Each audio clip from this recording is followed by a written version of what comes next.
So, I wasn't 100% sure I wanted to make this video, but you know what? Fuck it. Content is content. I had a bit of a falling out with a prominent member of my community. What started it? Bosch.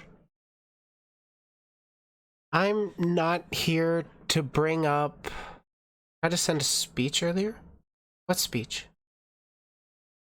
Well, either way, I'm not here to bring up drama or defame anyone.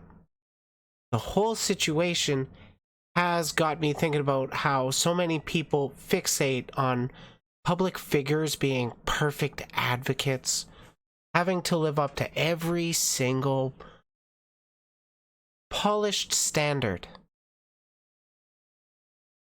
This isn't the first time someone has given me pushback for enjoying listening to Vosh. Do I think he can do better? Sure. Am I going to tell him how to use his platform? No. Am I going to judge the use of his individual words, like his frequent use of the R slur? Yes, privately. But I have no interest in going out of my way to tell him that shit. Okie dokie, let me know, Zip.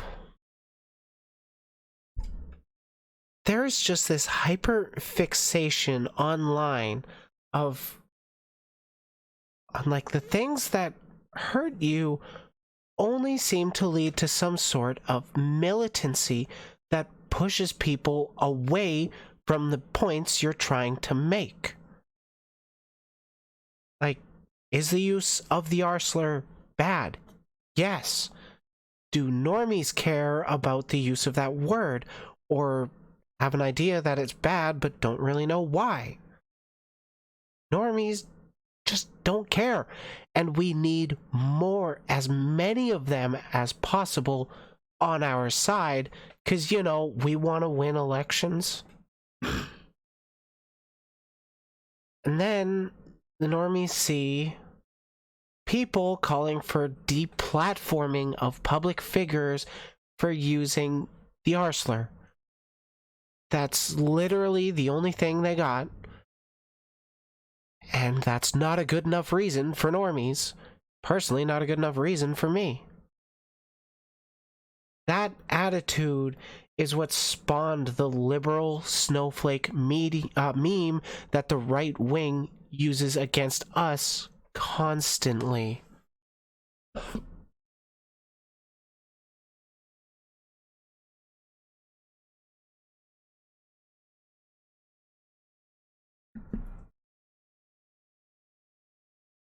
By focusing on such a moral crusade, all you're doing is playing into that narrative and pushing people away from the talking points you want to give them.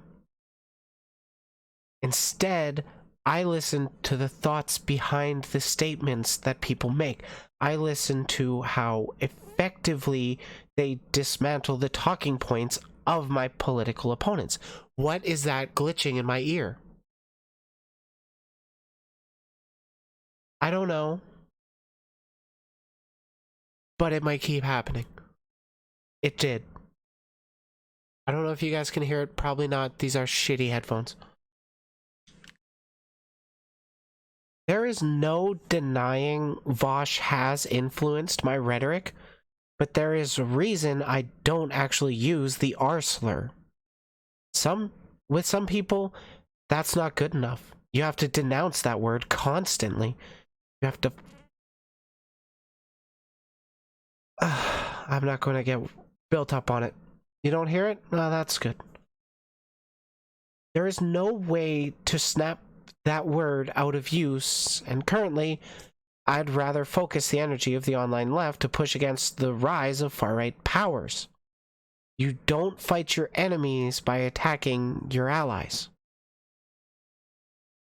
There are so many ways to fight the right wing, to fight the far right. When I say far right, I literally mean Nazis, neo-Nazis, people like that. That is who I'm concerned about, not people who use The R slur.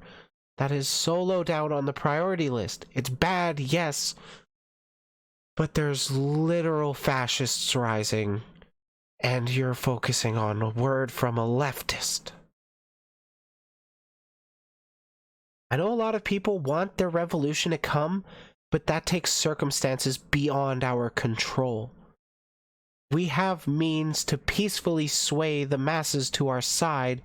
We should maximize that effectiveness while we can. I may be Canadian, but the US has very heavy influence on our politics, and I don't want to share a border with a literal autocratic America.